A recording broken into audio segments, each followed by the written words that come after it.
I'm sitting in the well room right now, and basically my job is to socialize with feral or adopted cats that are waiting to be put into homes.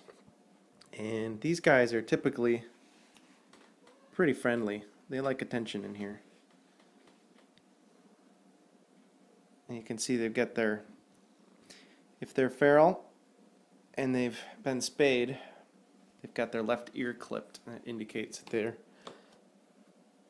neutered here at the facility. I'm guessing the ones that don't have their ears clipped are already neutered. Sometimes we get transfers from the other Humane Society and stuff like that.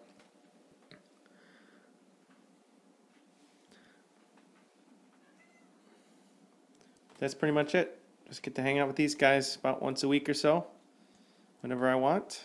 And as you can see, they're pretty friendly.